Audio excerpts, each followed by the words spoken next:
అధికారంలోకి వచ్చే కంటే ముందు నుంచి అనేక మంది ఎక్స్పర్ట్స్ కానివ్వండి, ఇంజనీరింగ్ మేధావులు కానివ్వండి, మీడియా మిత్రులు, రాజకీయ పార్టీలకు సంబంధించినటువంటి పెద్దలంతా ఈ రాష్ట్రంలో అందరి నోళ్లలో నానినటువంటి ఒకే ఒక project Kaleshwaram project. So Kaleshwaram ప్రాజెక్టులో అవినీతి జరిగింది అనేది అందరం మాట్లాడినటువంటి అంశం, అందరి నోళ్లలో నానుతూ వచ్చినటువంటి అంశం. జరిగినటువంటి అవినీతికి సంబంధించి భారత ప్రభుత్వం కాగ్ ఆధ్వర్యం లోపల ఒక స్పష్టమైనటువంటి నివేదిక ఇవ్వాలని చెప్పి కాగ్ గత సంవత్సరం నుంచి తెలంగాణ రాష్ట్ర ప్రభుత్వానికి పలు దఫాలుగా ఉత్తరాలు రాస్తూ వచ్చింది.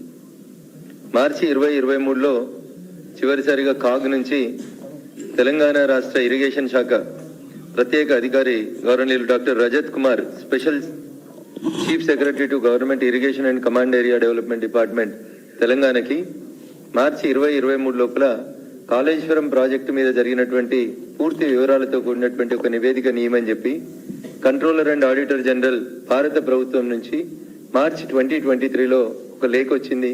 In the capacity of special chief secretary irrigation Rajat Kumar గారికి ఒక లేఖ వచ్చింది.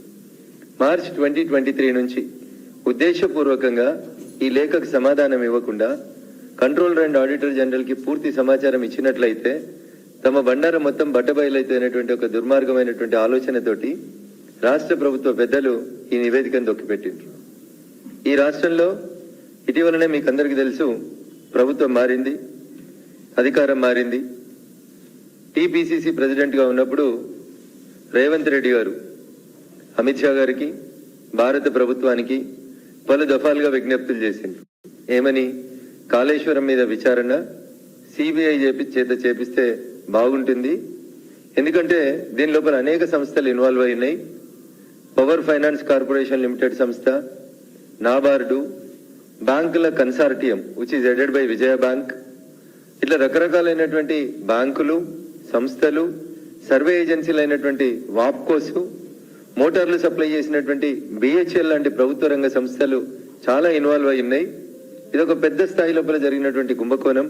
కాబట్టి దీని మీద సిబిఐ విచారణ జరిపించాలని చెప్పి నాటి టీపీసీసీ ప్రెసిడెంట్, ప్రస్తుత గౌరవ ముఖ్యమంత్రి యనమల రేవంత్ రెడ్డి గారు భారత ప్రభుత్వానికి లేఖ రాసినాం.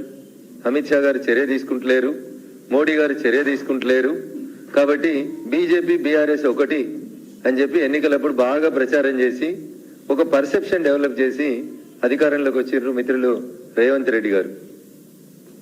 అధికారంలోకి వచ్చిన తర్వాత కథ ఉల్టా తిప్పి ఉల్టా చోరు కొత్వాల్డా అంటే అన్న రీతి లోపల ఈ ఇన్వెస్టిగేషన్ ని, ఈ కాళేశ్వరం కథని కాంగ్రెస్ పార్టీ కంచికి చేర్చాలనుకుంటుంది. అందుకనే ఈరోజు భారతీయ జనతా పార్టీ కార్యదర్శిగా, దుబ్బాక మాజీ శాసనసభ్యునిగా కొన్ని ప్రశ్నలు కాంగ్రెస్ పార్టీ మిత్రులకి రాష్ట్ర ప్రభుత్వం ముందు ఉంచాలనుకుంటున్నాం. మేడిగడ్డలో పిల్లర్ గుంగింది, పేపర్లన్నీ రాసినాయి. తెల్లారే సెంట్రల్ ఏజెన్సీస్ వచ్చి ఇన్వెస్టిగేషన్ చేసినాయి. 3 రోజుల తర్వాత రేవంత్ రెడ్డి గారితో పాటు కాంగ్రెస్ పార్టీ భవిష్యత్ నాయకుడు అని చెప్పుకుంటున్నటువంటి రాహుల్ గాంధీ గారు మేడిగడ్డను సందర్శించారు. మేడిగడ్డను సందర్శించిన రోజు రాహుల్ గాంధీ గారు రేవంత్ రెడ్డి గారిని పక్కన పెట్టుకొని ఆ మేడిగడ్డ అనేటువంటి రిజర్వాయర్ మీద నిలబడి వారు మాట్లాడిన మాట, కేసీఆర్ అంటే కాళేశ్వరం కరప్షన్ రావు అని చెప్పి మాట్లాడినారు. ఇది నేను చెప్తున్న కవిత్వం కాదు, రేవంత్ రెడ్డి గారు చెప్పిన కవిత్వం. వారి నాయకుడు గౌరవనీయులు రాహుల్ గాంధీ గారు మేడిగడ్డ అనేటువంటి కట్ట మీద నిలబడి మాట్లాడినటువంటి మాట, కేసీఆర్ అంటే కాళేశ్వరం కరప్షన్ రావు అని చెప్పారు. ఇదే రాహుల్ గాంధీ గారు అదే మేడిగడ్డ దగ్గర మీడియా మిత్రులతో మాట్లాడుతూ ఏం చెప్పిందంటే, ఇదే పేపర్లో రిపోర్ట్ అయినటువంటి వార్తనే చదువుతున్నాయి, ఇది నా సొంత కవిత్వం కాదు. ఆ రోజు వారు ఏం చెప్పిందంటే, కాళేశ్వరం ప్రాజెక్టు పేరుతో కేసీఆర్ 1,00,000 కోట్లు దోచుకున్నారని, తాము అధికారంలోకి వస్తే ఆ సొమ్మును వసూలు చేసి ప్రజల బ్యాంకు ఖాతాల్లో జమ చేస్తామని చెప్పి రాహుల్ గాంధీ స్పష్టం చేశారు. అన్న ఇది నా సొంత కవిత్వం కాదు, మళ్ళీ చెప్తామని. చాలాసార్లు టీవీలలోకి వచ్చి కాంగ్రెస్ పెద్దలు అడుగుతారు, జనధన ఖాతాల లోపలికి 15 లక్షలు వచ్చినాయని అడుగుతుంటారు.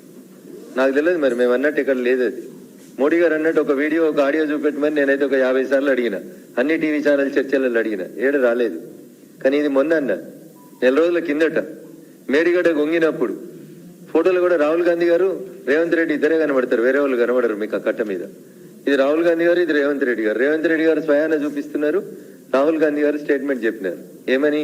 కేసీఆర్ 1,00,000 కోట్లు దోచుకున్నాడు, మేము అధికారంలోకి రాగానే ఆ కేసీఆర్ దగ్గర నుంచి ఆ సొమ్మును కక్కిస్తాం, కక్కించినటువంటి ఆ సొమ్ముని పేద ప్రజల బ్యాంకు ఖాతాలలో వేస్తామన్నారు. ఇది ఆన్ రికార్డులో పత్రికలలో రిపోర్ట్ అయినటువంటి అంశం. ఇంకొక దినపత్రిక రిపోర్ట్ చేసింది, కాళేశ్వరం కరప్షన్ రావు బాయ్ బాయ్ అని చెప్పిండ్రు. 4 ఏళ్లకే ఎట్లా కుంగింది. సర్కారుపై రాహుల్ ఫైర్, మేడిగడ్డ పరిశీలన, కాళేశ్వరం పేరు చెప్పి కేసీఆర్ దోచుకున్నారు, నాసిరకం పనుల వల్లనే పిల్లలు కుంగాయి. ఇది రాహుల్ గాంధీ గారు మాట్లాడినటువంటి మాట, ఇంకొక పత్రిక లోపల రిపోర్ట్ అయినటువంటి అంశం. నేను ఇవన్నీ మీకు ఎందుకు గుర్తు చేస్తున్నా అంటే, అవును చెప్పిండ్రు చేస్తారు కదా అని వీళ్ళు మాట్లాడడానికి అవకాశం ఉంటుంది ఆడ. ఇప్పుడు అధికారంలోకి వచ్చింది కాంగ్రెస్ పార్టీ. ఇలా ప్రజలు ఏం కోరుకుంటున్నారు?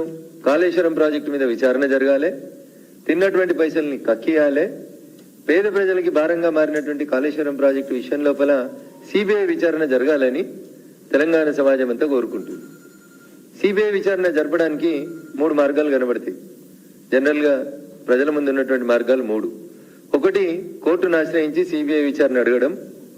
2, ఏ రాష్ట్రంలో అయితే అవినీతి జరిగింది లేదా ఒక నేరం జరిగింది అనేటువంటి ఆరోపణ ఉందో ఆ రాష్ట్ర ముఖ్యమంత్రి స్వయాన ఉత్తరం రాసి భారత ప్రభుత్వానికి దీని మీద సిబిఐ విచారణ జరిపించమని అడగడం,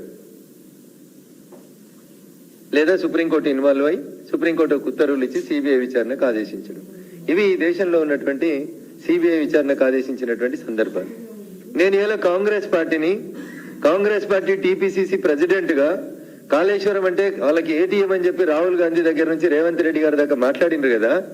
నేను ఇలా ఒకటే సూటి మాట్లాడుతున్నా రేవంత్ రెడ్డి గారిని. చాలా విషయాల లోపల మీరు సమాచార హక్కు చట్టం కింద సమాచారం తెచ్చుకుంటారు, మీ దగ్గర చాలా ఫైళ్లు ఉంటాయి, చాలా ఇన్ఫర్మేషన్ ఉంటుంది అని చెప్తారు కదా. మీరు గెలిచి అధికారంలోకి వచ్చి ముఖ్యమంత్రిగా ప్రమాణ స్వీకారం చేసిన మొదటి రోజే నాలాంటి వాళ్ళు మేము ఎక్స్పెక్ట్ చేసినామంటే రేవంత్ రెడ్డి గారు ఒక ఉత్తరం రాస్తారు భారత ప్రభుత్వానికి, భారత ప్రధానమంత్రి గారికి, in the capacity of chief minister of Telangana 1,00,000 కోట్ల అవినీతి జరిగిందని ఆరోపణలు చేసినటువంటి కాళేశ్వరం ప్రాజెక్టు మీద సిబిఐ విచారణ జరుపుమని ఒక సింగిల్ పేజీ ఉత్తరం రాయడం లోపల, 4 లైన్ల ఉత్తరం రాయడం లోపల రేవంత్ రెడ్డి గారికి ఉన్నటువంటి ఇబ్బంది ఏంది, కలుగుతున్నటువంటి అవస్థ ఏంది అనేది ఇలా తెలంగాణ సమాజం అడుగుతుంది. నీకెందుకు డౌట్ వచ్చింది రఘునందన్ అని మీరు అంటుండొచ్చు. ఎందుకు డౌట్ వచ్చిందంటే గత వారం రోజులుగా పేపర్లలో టీవీలలో చర్చనంతా ఒక మేడిగడ్డ వరకే కన్ఫైన్ చేసేటువంటి కుట్ర జరుగుతుంది. మేడిగడ్డ కుంగింది మేడిగడ్డ కాబట్టి ఎఫ్ఐఆర్ ఏం చేస్తారు, టీపీసీసీ ఉపాధ్యక్షుల వారు పోయి మేడిగడ్డ మీదనే ఎఫ్ఐఆర్ రిజిస్టర్ చేపిస్తారు.